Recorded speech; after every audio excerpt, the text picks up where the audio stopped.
Martinez. My case is called College Information Support and Opportunities for All, and I'm at Texas State University in San Marcos. This is my third year. And the case is actually based on some of my own dissertation work on the college choice process of Latino students in South Texas. And so what I was really interested in looking at in my dissertation was essentially the sources of support and college information and knowledge that students were able to access both within and outside the school setting. And so essentially this case draws on interviews with 10 students at one particular school in the region, as well as an interview with one of the high school counselors there. And really highlights some of the difficulties on a campus in terms of creating a college-going culture that school leaders can often face to make sure that they are equitably and systemically providing the same types of college resources and information and support for all students. I think it's really useful, particularly for future school leaders, so that they can reflect on their own roles in their schools. And even if they're not currently school leaders and they're in any kinds of positions, whether it's at the district level or at a campus level, they're able to basically look at, they probably want to look at one particular campus or wherever they're at and what role they're taking in creating that kind of college-going culture. At the end of the case, there's actually a situation that occurs that kind of leaves you hanging almost, where there's a district level college fair that's offered, and students are able to go from each high school in the district.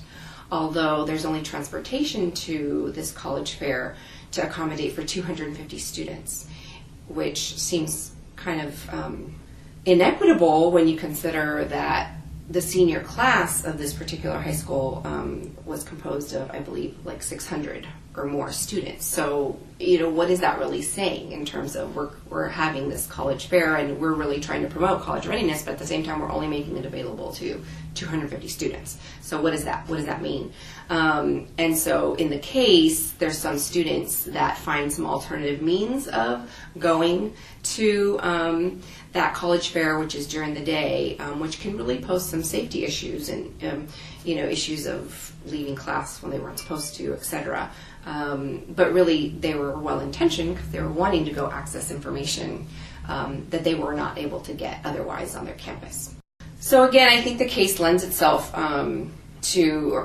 particularly to secondary school leaders, but can also be very much accessible and utilized by elementary and middle school school leaders, and then definitely district level leaders would be interested in kind of knowing, okay, if we're going to offer support and resources, how can we do this in the most equitable way for all students on the campuses?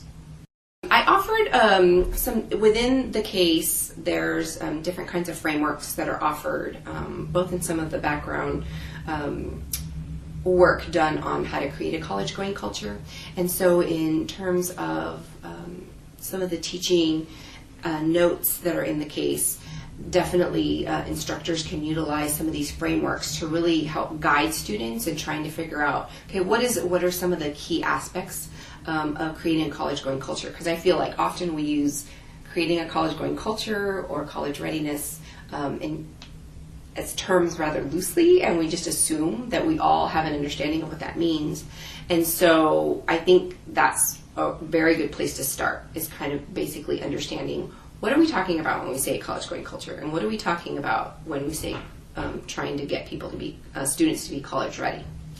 So in terms of the teaching notes, I offer several some frameworks that can be utilized by students. I also offer or suggest the use of YASO's Community Cultural Wealth Framework as well, to kind of take another critical spin in trying to get a sense of, okay, what are some of the systemic issues that could be going on the campus, and what are the resources of students and families that perhaps we're not utilizing, and even the resources in terms of our teachers and our counselors that we're not using to then really build that college-going culture and college readiness.